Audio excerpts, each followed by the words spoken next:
Welcome back to another episode of the Draw Control Podcast. On today's episode, I'm joined by a very special guest.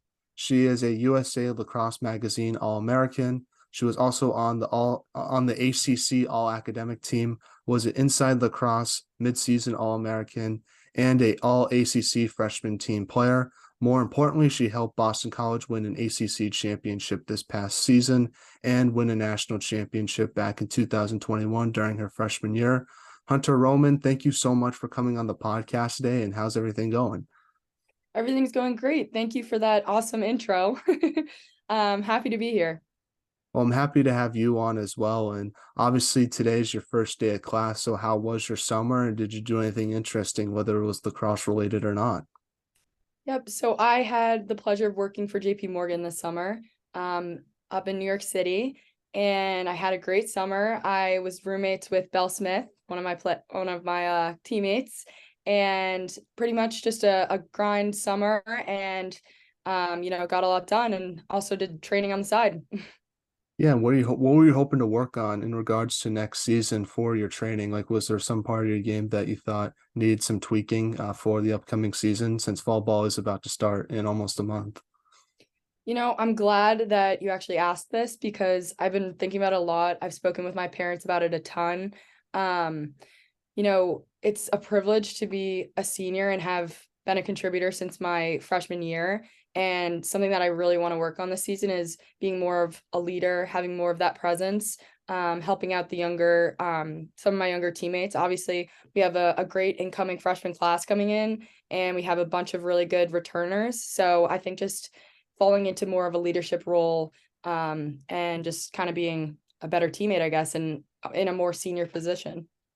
Yeah, that was one of my upcoming questions, but obviously you're a senior this year. It's pretty crazy to think about how time has flown by since it feels like it's been probably for you, it probably feels like yesterday you were just a freshman. So, what type of leadership do you want to bring towards the team? And would you consider yourself more of a vocal leader or lead by example type of player? I would say that I'm more of a lead by example type of player.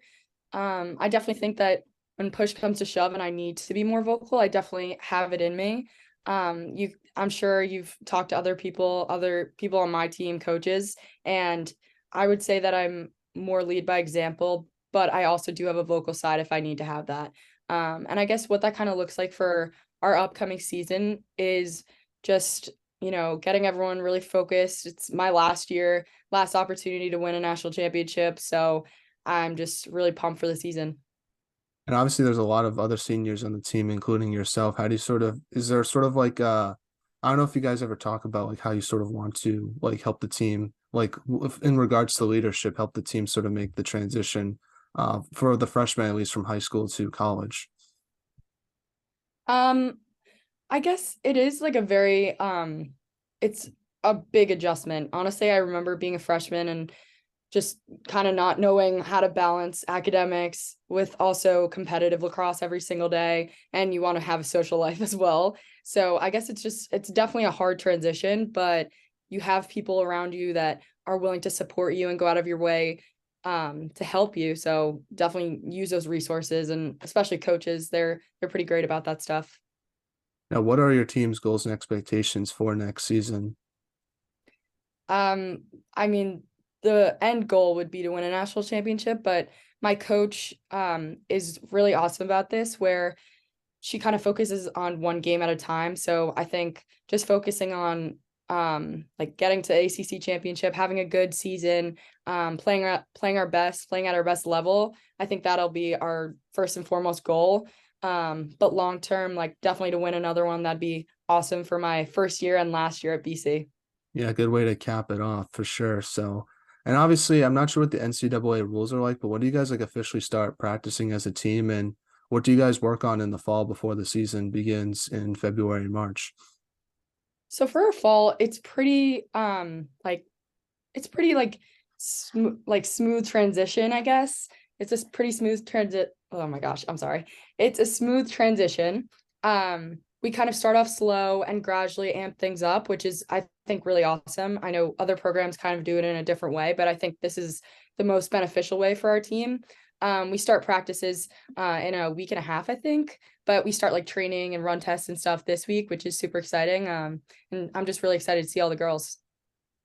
So I now want to transition and talk about the beginning of your lacrosse career and sort of work all the way up to where you are today and also go down memory lane as well. So from the research that I did on yourself, it says you're from St. James, New York. So talk about growing up there and how did you start playing lacrosse? So it's actually interesting. I always thought that I would be an Olympic gymnast. I loved gymnastics. I did all different kinds of sports. I did basketball, I ran track, cross country. Kind of how I fell into lacrosse is my cousins. My best friend, basically, my best friend Maddie, she played lacrosse and she was like, you have to come play with me. Like it was just another way for me to hang out with my cousin. And we ended up being on the same team for our like town team, I guess. And I just remember having so much fun, and just naturally falling into love with the game. And, it's gotten me in absurd opportunities that I wouldn't have gotten if I, didn't have lacrosse. So I'm grateful to have this sport and have gotten to the point that I am with my life because of lacrosse. And who knows if I would have ended up at BC anyway, but I love giving back to the sport that has given me so many opportunities.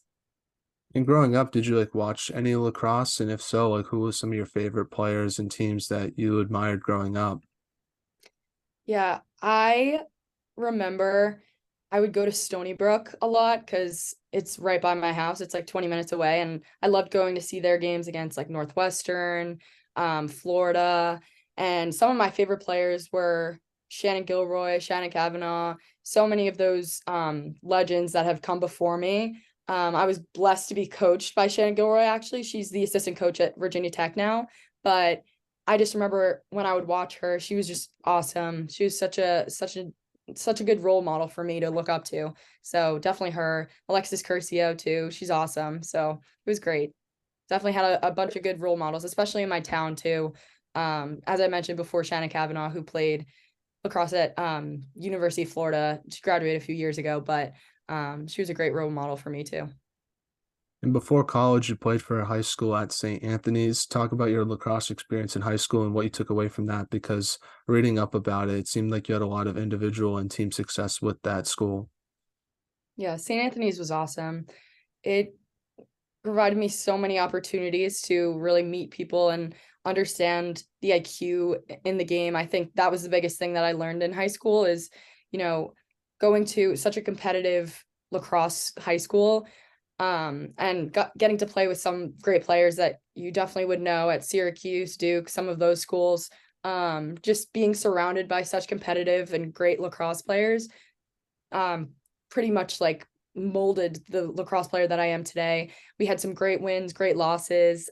Some of them were actually against some of my BC teammates, Cold Spring Harbor. We played a lot of really good teams, and I think that set me up for success in college because every team that you play is so good. Like we have so much talent throughout every Division I team. So I think high school definitely prepared me that, you can be a great team, but you could still lose. Like it's all about how you work well as a team. So that's something that I definitely took away from it.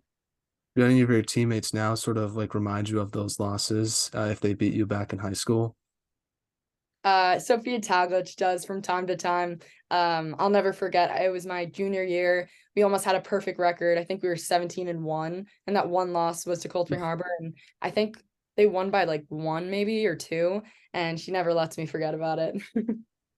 What's like your favorite memory from high school when you look back on it now? I would have to say when we beat um probably Garden City. We had never beat them before. It was my sophomore or junior year. Or it might have been, yeah, it was my sophomore or junior year. And I just remember being so happy because we thought it was like impossible. We were having like a great year and we're like, oh, now we have to play Garden City. Which actually Jen Medjid, my former teammate, used to play for Garden City as well. And it was just such a rewarding feeling that we had finally gotten over that because we hadn't beat Garden City in like many, many years. And they were obviously a very talented team with lots of different commits to Stanford, different schools. Now, how do you think your high school lacrosse experience helped prepare you for college lacrosse? Obviously, like you mentioned, you're going up against in practice and in games against other D1 commits, but do you think there was any skills that you learned in your high school days that you've sort of translated into college that you think has been beneficial for yourself? So I've been a midi I was pretty much a midi my whole life until I got to college. And in high school, I just remember my coach pulling me aside, Summer Copeland, and she was just like, I need you to be our most versatile and hardworking midi. And I need to see it like between the 30s. I was never the biggest goal scorer. I was more of like the playmaker kind of person, I guess. And I guess that's what really taught me that like the little things matter. And just because I wasn't scoring all the goals or having all the assists, I was doing things that helped those goals and assists happen. And I think that translated into college because, it's not all about the stats. It's about those hustle plays too. So I would say my biggest takeaway was the little things matter and, just doing anything that you can for your team. And if that's scoring, that's great. If it's not, I mean, I was a midi and I I scored goals, but I wasn't the biggest goal scorer on our team. I was more of like the all around midi on our team. So I guess that's definitely where that's something that I learned. Now, let's go to your recruiting process now with Boston College. What was that like for yourself, and what made you want to go to BC versus other schools you might have looked at? So I actually love this story. I really believe in fate and that everything happens for a reason. I'd always loved Boston College and went to all their camps. I guess they're just a little bit different with their recruiting process, definitely a little bit later. And at the time I was a freshman, so they obviously have the rule about your junior year, but I was a freshman pretty much. So it was a Sunday and I was going to commit to a different school that Sunday. And BC sent an email that morning and said, hey, like we'd love to get you down for a visit. And I just remember my parents being like, this is the only other school that you really wanted to go to. You got to go on your last visit. And at that point I'd visited a ton of schools. So I was just so burnt out, but I was like, I love BC and I'd love to go there. And I remember when I went, I just knew right away that it was going to be the place that I wanted to go to. And I tell people that all the time. You never know where life's going to take you. And I'm lucky enough that the day that I was going to commit to a different school, I got that phone call and I was ready the next day to go up to Boston and kind of just tour around, do my official visit, or unofficial visit, I guess. And I knew that that was the place that I wanted to be. That's pretty crazy. That's probably the wildest recruiting story I've heard since doing this Yeah. podcast. So we should got that title. Yeah. Now, as a freshman, what would you say was like the biggest adjustment you had to make to college lacrosse? I mean, my answer is much different than a lot of people's. I would think because of COVID. I mean, you've probably interviewed lots of other people that were maybe they were a senior in high school when COVID was. So it was a huge adjustment and it was a lot of sacrifice. I do remember the social life was like a totally different world because you couldn't really see people. You didn't want to get COVID and I got contact traced I think like 3 times that fall. So I went home a lot. I wouldn't say it was I'd say for the normal average human being like that is a student athlete, like it's not the same experience, but I would definitely say the time management thing, that was a huge thing. Also just like balancing your social life, lacrosse, and also academics, because academics is a huge thing too. And I am in the business school. So on top of everything, I had really hard classes that I had to take my freshman year. So it was just kind of like managing all of those and being able to like still be happy with my decision was like a huge, huge adjustment. How did you learn to balance academics and lacrosse? It was hard. It was definitely some trial and error. We have a lot of help at BC, our academic advisors, kind of just figuring out what my study style is like and what works best for me throughout like going on away trips or like pretty much like any like away like something that we were doing as a team. I just had to figure out my time management and like how I could budget time to actually be social but also be focused on lacrosse and training and staying healthy. That was another thing, is like injuries are much more prevalent in college. So that was like a huge thing, is like I had to relearn how to like stretch properly, hydrate properly, and also eat properly as well. Now, throughout your career with Boston College, your team has been one of the most highly ranked teams in the country. I want to ask you this because how does your team sort of maintain that consistency throughout a regular season? And how do you guys handle the pressure of being a ranked team? Because no matter who you face, you're always going to have a target on your back because you're BC and the success that the program has had. Our coach Acacia does an excellent job holding us accountable every single day of practice. She never lets us get too high up and excited, amped up after a game. It's always next game. Like it's always moving on to the next game. Obviously, there is celebration when we, win, but once it's like, okay, we know who our next opponent is, it's like shift that gear. We got to focus on our next game, next opponent. Every day is we're in attack mode. I definitely think the coaches do an awesome job with that and kind of holding us to this standard that's very high and, emphasizing how important it is to keep your foot on the gas. And I'd say that they've done an awesome job my almost 3.5 years. So yeah, I would say knowing that we're on everyone's radar is obviously a little stressful at times, but I think pressure is a privilege. And our coaches have done an awesome job just keeping us accountable for, staying at that same high standard level. What's it like playing in the ACC and just the competition you guys face each game? I mean, it's tough. Every one of the ACC teams has an absurd amount of talent, and it's honestly really fun. I actually have friends on other ACC teams, so it's fun getting to play against each other. And everyone wants the same thing. The ACC is one of the most competitive, conferences in the country, and we get to play each other throughout the seasons. And everyone wants everyone else to succeed at the end of the day, but it's just like pressure. The pressure is a privilege. I'll say it again. So it's great to be playing against the best of the best, and it makes that win so much more rewarding. So let's now go down memory lane during your time with the Eagles. So obviously, let's start off with your freshman year when your team won the national championship. I think one thing though that people forget about that championship run is you guys lost in the ACC playoffs before the tournament began. I just want to ask how do you think that loss sort of helped your team during that national championship run? Like, did it motivate you guys, or did you learn something about your team that helped you guys sort of connect even more when playing that first tournament game? I like to think about it like you learn so much more from losses than you do wins. And we didn't have like the best season that year. I think we were 17-3 maybe. And with those three losses, they were some pretty bad ones. If you dug into that, the 21-9 game against UNC was definitely not our best showing, but we learned so much for, you know, going through those losses, and it just made us way more hungry. And everyone pretty much doubted us that year, that we had all these transfers and it was a rebuilding year. And I just remember looking up to the seniors who were so influential to me, and I knew that everyone was on the same page and we were winning. Like there was no doubt in my mind that we weren't going to win that national championship, especially after in the semifinal game when we beat UNC, and we had lost them 2 times before that. It was crazy. I've never been on a team that was so determined to win than my freshman year.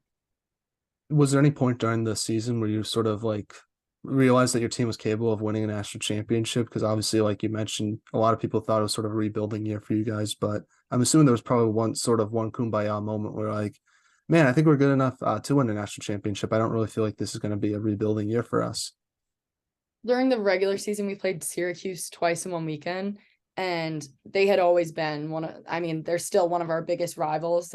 They were awesome that year. They're awesome every year, but I just remember, so we won one and we lost one, and yes, it is so tough to win and lose one, but we just rallied around each other when we won that game. And I remember feeling like so relieved, so happy. It was one of our best showings. There were so many people there. And I just think from then on, we just like believed in each other and like really leaned on each other.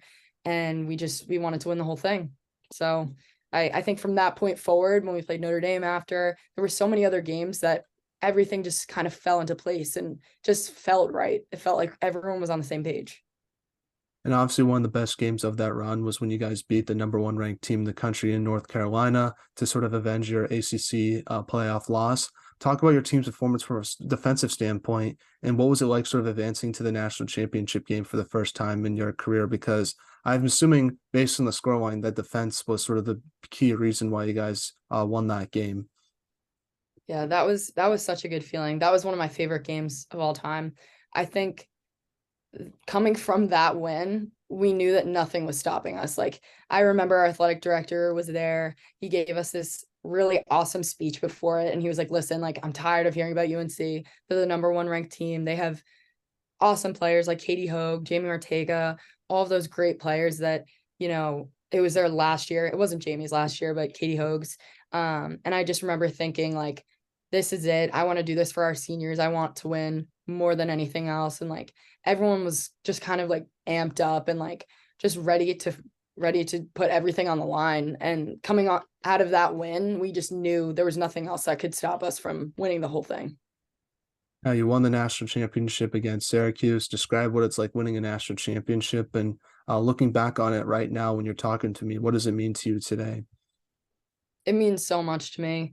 When I think back on it, that was one of the happiest days of my life. Obviously, it was a lot of hardships throughout the year. There was a lot of things that happened, and being able to say that I was a contributor during the national championship game to help us win was just so awesome. And it's just taught me so much about life too, because you can talk about sports and you can talk about what it's taught you as like a player, but I think truly sports shape people too.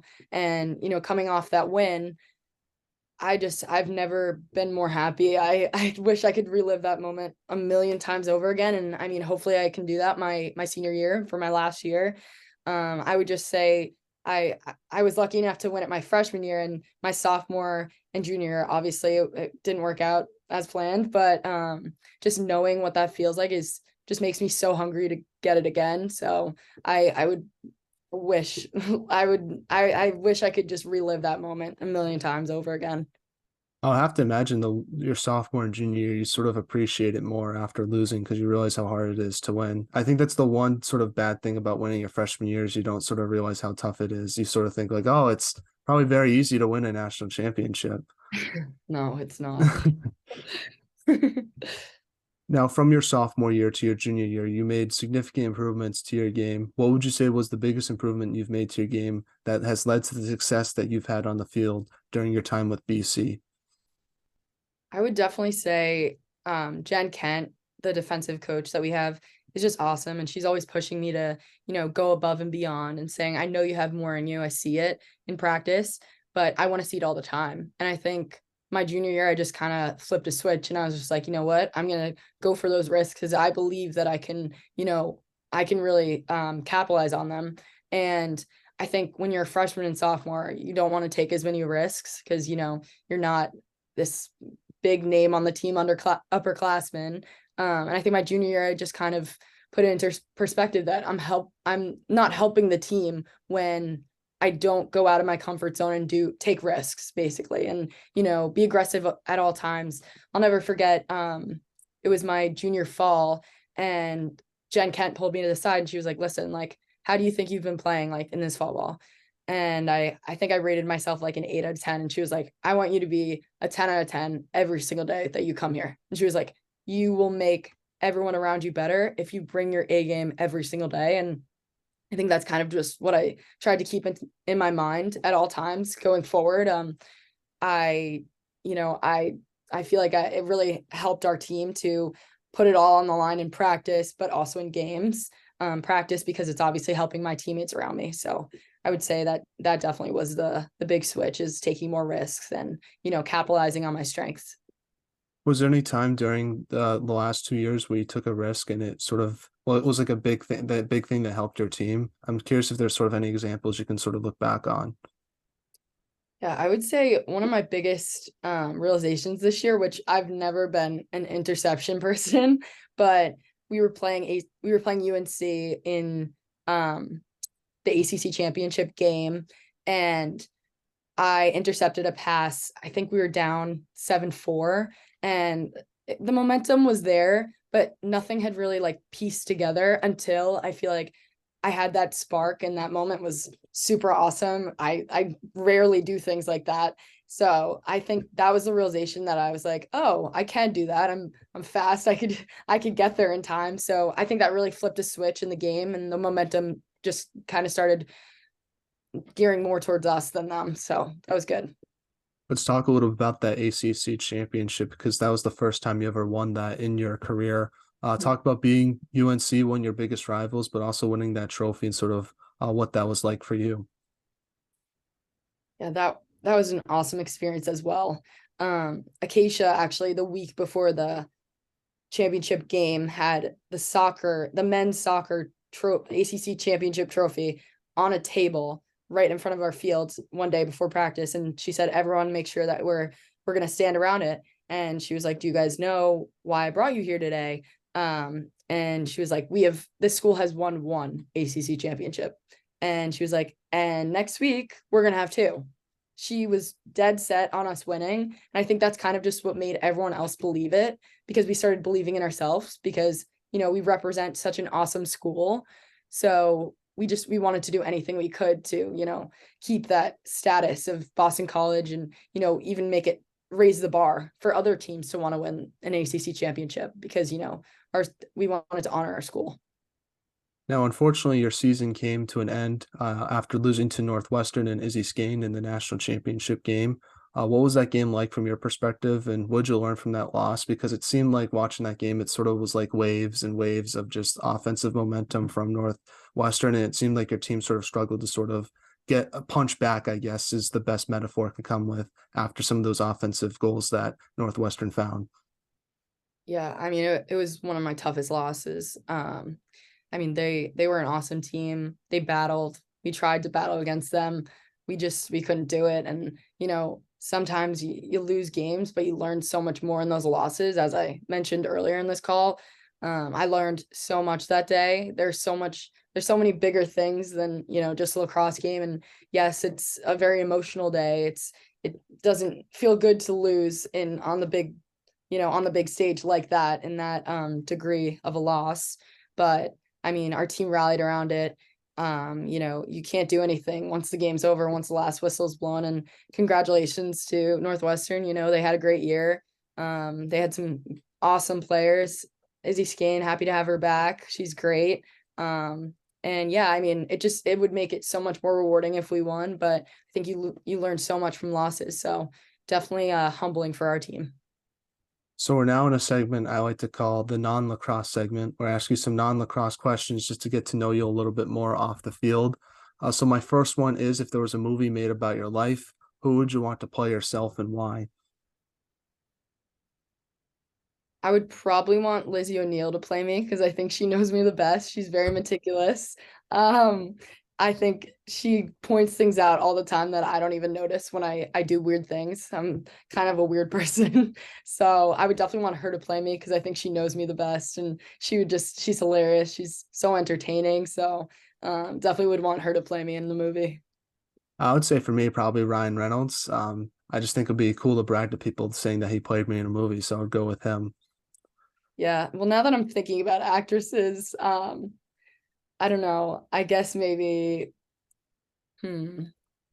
maybe Blake Lively. She's All awesome. right. She's like my favorite actress. So Now, obviously, BC is very known for its athletics. So, what sport outside, if you couldn't play lacrosse, what sport would you want to play for at Boston College? I would honestly love to run track. I loved track in high school. I weirdly was very good at the long jump. So I feel like that would probably be my event, and maybe the 4x2 relay. Yeah, I loved track. I was sad to have to give it up to come here, but I mean, there's always running that I can do after after Yeah. college. I would say for me, probably hockey. I feel like those guys are probably the biggest rock stars on campus, and it's a very fun sport. So I'd probably go with that one. Yeah, no, they're great. What's the most underrated holiday and what's the most overrated holiday? Underrated, I would say, probably Halloween. I love Halloween. That's like one of my favorite holidays. I feel like a lot of people don't appreciate it, but I think it's so fun to be able to dress up as someone else for a night and, have different costumes. Overrated. I would maybe say 4th of July.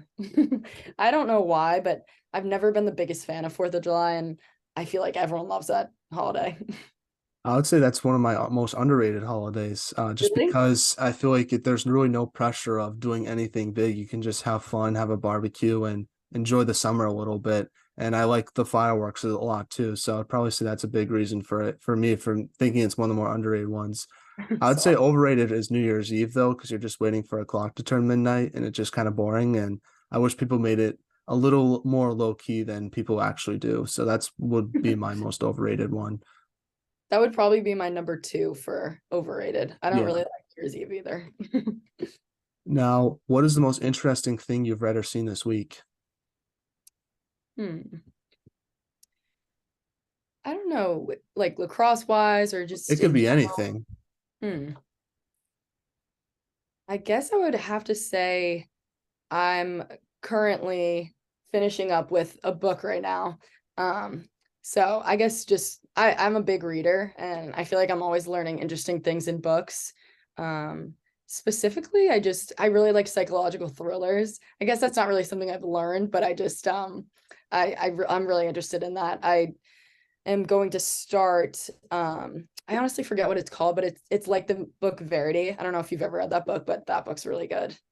Or The Silent Patient, that's good too.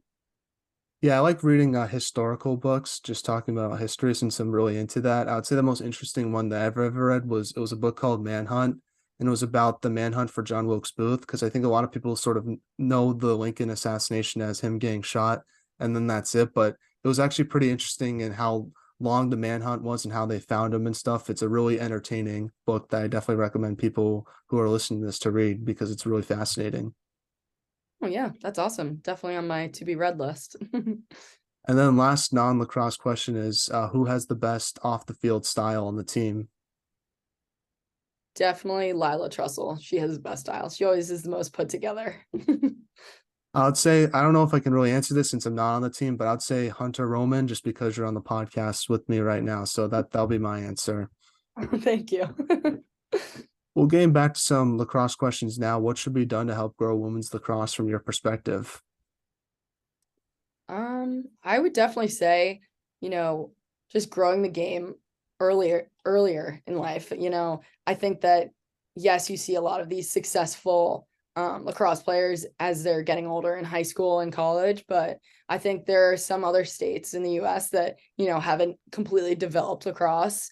And I think it would help grow the game if we had it, it was more well known and like people in, Texas, it's obviously up and coming, Oregon, some of the states out west. I think that would be really helpful to help grow the game, and I think people only know like what they know. So if people don't know about lacrosse, they might have been a great lacrosse player, but they never got introduced to it. So I think Mhm. definitely if, it was more well known, that could help grow the game.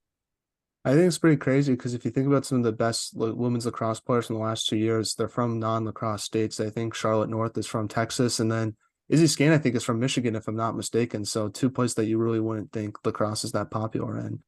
Yeah, no, for sure. Yeah. It's awesome that they, came out of that and are two of the best lacrosse players in the world. So Well, before we end this interview, Hunter, do you have any shout outs you want to give to any of your teammates, family members, or friends? And who should we have on the podcast next? definitely shout out my parents.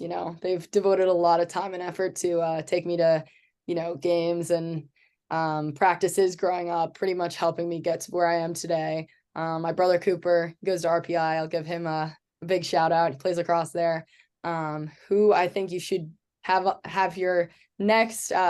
Definitely, you should reach out to Natalie Smith. She plays lacrosse for Syracuse, ACC rival, one of my best friends growing up. So she's great. Definitely have her on next.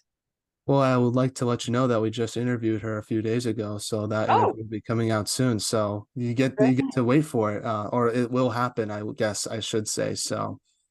that's awesome. Well, I just want to say, Hunter, thank you so much for coming on the podcast and taking time out of your schedule. It really means a lot to myself. I think you're a great player and an even better person. I just want to let you know that. And best of luck for the upcoming season and enjoy your fall semester. Thank you so much. I really appreciate it. And thank you so much for having me on here and for your time and everything. So thank you. I hope you continue to keep growing the game. This is awesome. Big step for us.